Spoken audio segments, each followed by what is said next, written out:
Hello y'all and welcome! Today we go on a different BL manhwa ride. The manhwa opens with a fit girl doing her thing at the gym while having a fun conversation with her boyfriend.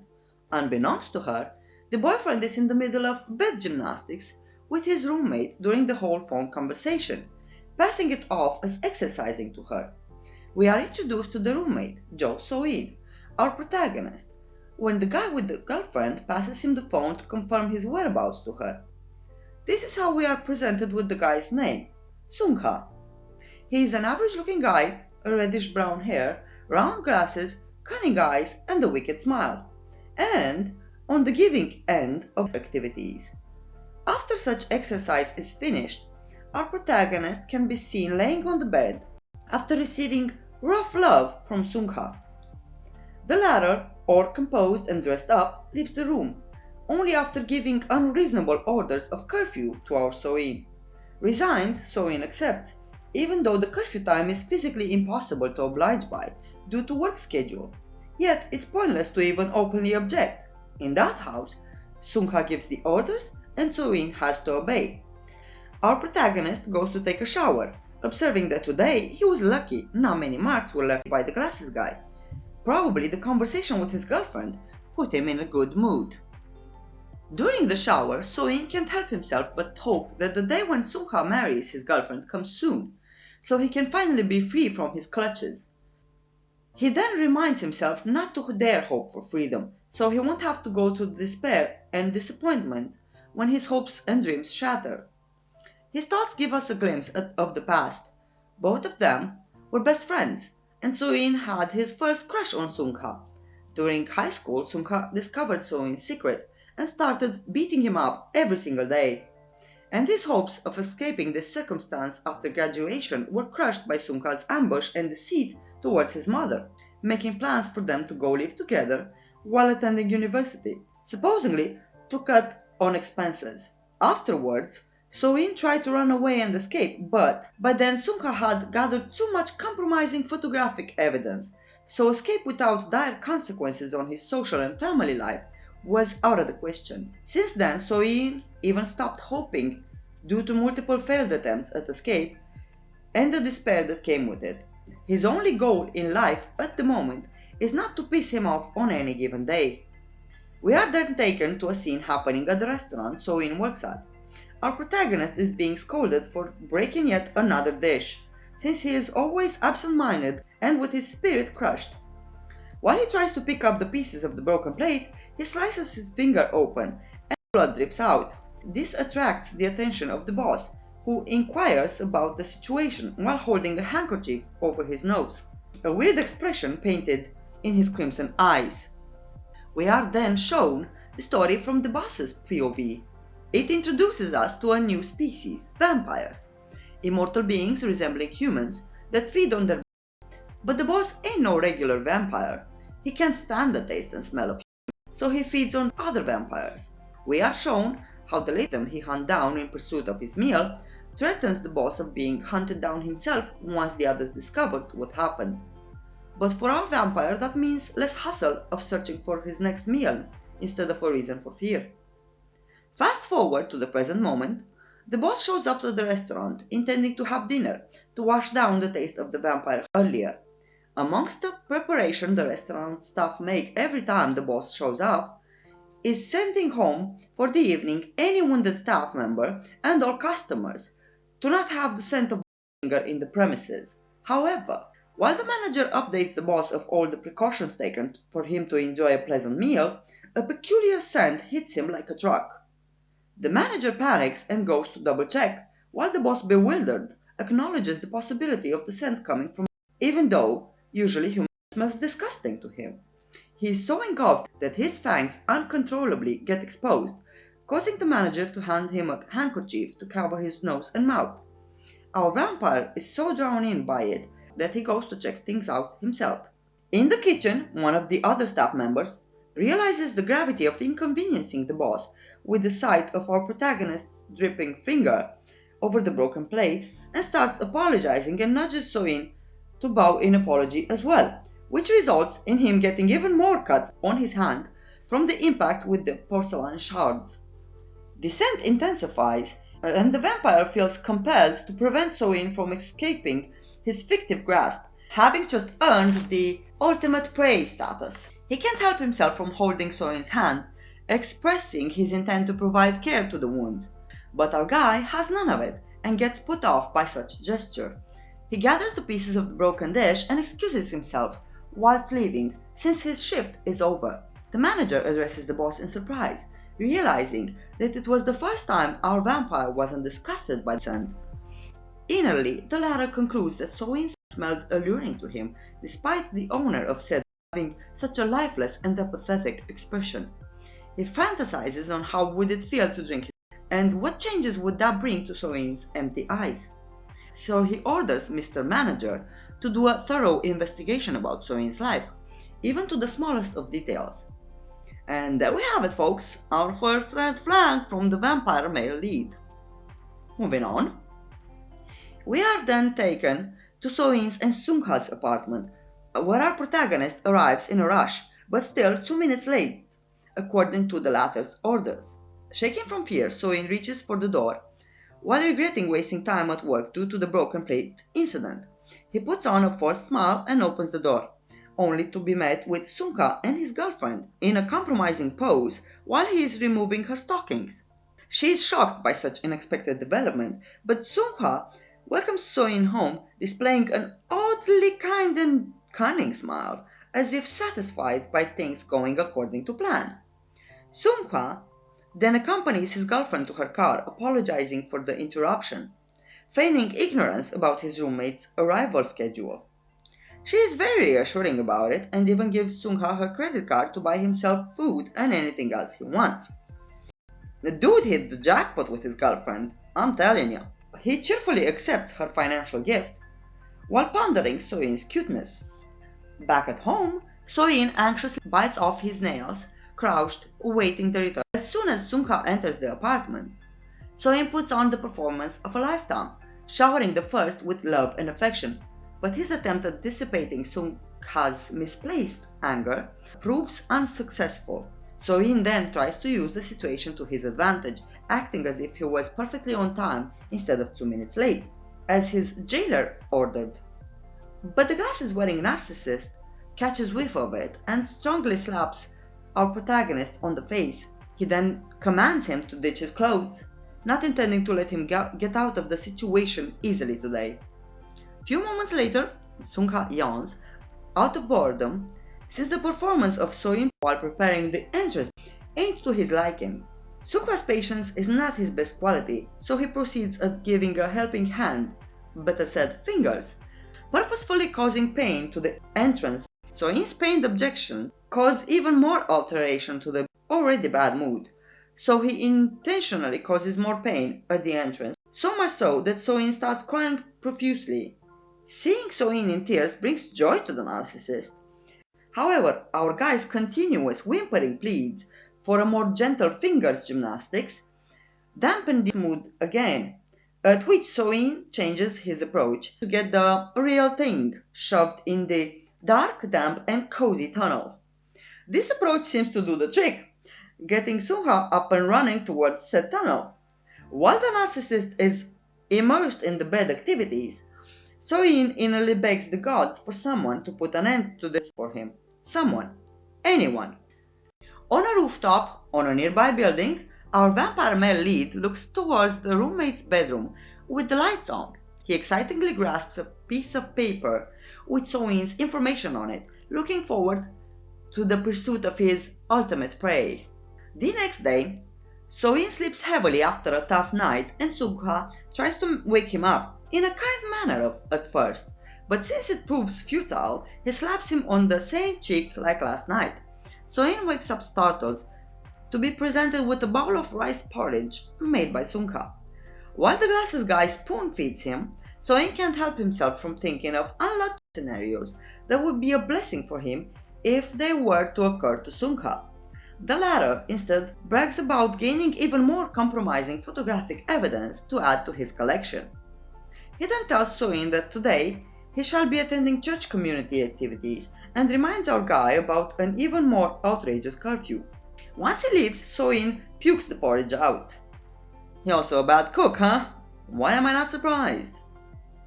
A while after, Soin reaches the restaurant, all covered up, only his eyes visible to the passerbys.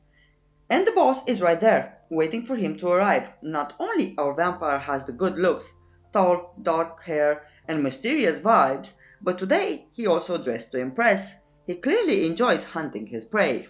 Soin got on time to work, so assumes that his boss's interest on waiting for him is related to the broken dish incident from the evening before.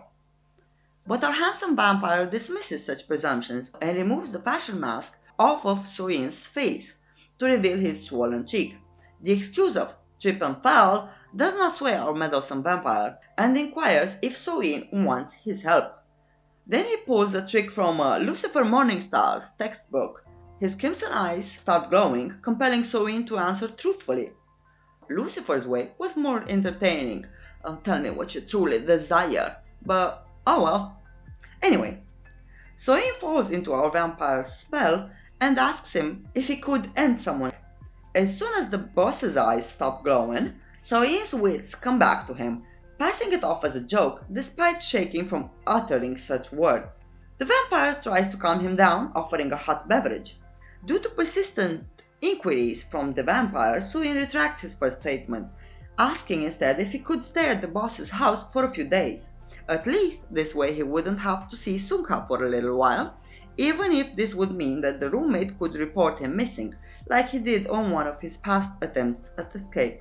The vampire accepts, relaying that the payback Soin offered in exchange for solving his problem would be as donating butt right out of him.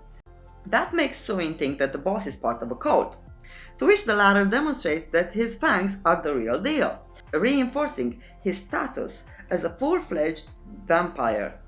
That scares our protagonist, but only for a second. After all, this is the golden opportunity he has been praying for, to finally have Kwon Sungha taken out of the picture. He out loud mentions his roommate's name, attached to the wish of his demise, while exposing his wounded hand right under the vampire's nose. The vampire proceeds to lick every single one of the cuts on Soin's hand, and then moves to the swollen cheek. He does the same saliva massage to his torso, and this seems to suscitate noises out of Soin, to go along with his blushing face. Our kinky vampire demonstrates his skill at opening a zipper using his teeth, at which Soin stops him, promising to continue the activities after the vampire enacts the demise they bargained upon. The boss teases him a little bit more, calling him master to boot, but obliges to Soin's request, pointing out that every single wound and scar on Soin's body that he applied his saliva to fully healed. At the church, in the meantime, Sungha is about to go home, but the deacon approaches him, expressing her intention to introduce him to her daughter, since Sungha built himself a good reputation and social status in the environments he deals with. But a friend of the deacon informs her that he is already in a relationship with an ex-politician's daughter. Outside, once alone, Sungha expresses his disdain at the deacon's attempt at setting him up with her own offspring. Acknowledging his luck with his current girlfriend, he innerly plans out their future together. Keep her happy, marry after internship, buy a house at the city outskirts, and a studio for himself near the hospital to avoid commuting, and transfer Soin in the studio to live with him. All Soin has to do is wait for his return from work every single evening. Maybe he will even tie him up, easier to torture and make him cry that way. He snickers while daydreaming of Soin passively partaking. Dude got it all mapped out: future job, house, wife, and male side piece he can unleash tendencies with to top it off. However, as soon as he remembers Soin's love affirmation, he is grossed out. He concludes that he will keep him around till he gets tired of Soin's presence. After his inner planning, Sungha reaches their apartment, and to his surprise, he finds Soin's shoes at the door, anticipating his presence inside. He finds him seated on the bed, sporting a somber expression. That just reminds Sungha that he enjoys Soin too much to get bored by it anytime soon. He starts his self-praising talk as usual, But right before getting to the part of proclaiming his punishment intent, he gets smacked in the head with a high-end fashion shoe with the owner's foot still wearing it. On the floor, he is swiftly subdued by the owner of the shoe and foot from earlier, our strong vampire, the latter asking Master what he should do next. Underneath him, Sungha squirms angrily and demands to be released from the immobilizing grip, then turns his verbal attacks to So-in, but the vampire punches him in the face, which makes him shut up. So-in is contemplating the fact that for someone that instilled so much fear into him thus far, a solid punch is all it took to stop his mouth diarrhea. At this, Sungha tries the civil approach, invoking for calm conversation, not violence. Dang, the hypocrisy is palpable there. So-in asks our vampire to finish him off, once and for all, never to be able to speak, to touch, to see our protagonist again, never to threaten his body ever again. The boss does exactly that, inviting our guy to watch closely as his living nightmare ceases to exist. Sungha's last cry for help lands on deaf ears. A moment later, his broken glasses are immersed in a pool as the vampire wipes his hands with a piece of cloth. So-in is in disbelief that his personal hell is finally over. So to reassure him, our strong male lead breaks one more bone, but no cries of pain or movement follows such action. The demise of Sungha sinks in So-in's thoughts as he starts trembling, wide eyes and mouth agape. The vampire wonders if So-in regrets this development, even though not even him can bring back the dead. But So-in plants a kiss on his savior, which prompts him to use his glowing eyes to discover the reason of So-in's excitement. Because I'm happy, is So-in's answer at the inquiry, a wide smile finally displayed on his face. He takes off his hoodie and invites the vampire to feast as much as he desires. No second encouragement is needed for our vampire. He swiftly sank his fang in So-in's neck, gulping greedily at the sweet bodily fluid. On the other hand, So-in is overtaken by lust and switches position, ending up on top of the hungry boss, demanding some more intense sensation in other body areas as well. So-in keeps demanding the full course dinner, not just a teasing appetizer. The room fills up with slurping noises as the boss pleases So-in's chest with his tongue. For a split second, the latter's thoughts are still haunted by memories of the unpleasant bed activities with the now deceased Sungha, but the caring gestures of the vampire chase away the ugly memories, shifting the focus back to the pleasure he was so eagerly given. Acknowledging the clear difference in personalities of the past and the man he is sharing a bed with now, So-in asks to get to the pants-off part of the gymnastics. The next set of noises engulfing the room are the tapping noises. Yep, the ones that we all know and love when we read BL manhwas. You know, the fap tap. So-in is a greedy one, keeps asking for more in between months. Allowing a vampire to feed on one has aphrodisiac effects on the donor, but So-in is an overachiever. The more aroused he is, the stronger and sweeter he gets. It's like they fuel each other's hunger, one for the other for our beloved lightsaber. The last drop of composure and embarrassment So-in had is out the window, and such a sight compels the vampire to take another jump at our protagonist's neck, while preventively blocking any leakage from So-in's magic rod with his thumb. So-in pleads for sweet, sweet release, but at the vampire's hint of making good use of his wild snake, he calls dibs, rushing the male lead to give him guardian rights of the said wild snake. Finally, the vampire ditches his upper body clothes, showing some skin to us kinky viewers. Once he unzips his anaconda on the loose, the snake does what snakes do. Goes straight for the most suitable place, a dark, narrow, and damp cave. Legs in the air acrobatics commands, but soon pause since the vampire suspects So-in being in pain. The latter reassures him of his cave's ability to adapt to his size, and requests to be given the promised custody of the snake. The snake is eager to explore the depths of his new-found home, and So-in is more than happy to have such wandering guests occupy the vacant space. The entanglement of our main characters caused friction on Soin's exposed lightsaber, causing explosive leakage, which ends up on the vampire's face. But no bother. The vampire also has a taste for the white bodily fluid, not just for the apparently.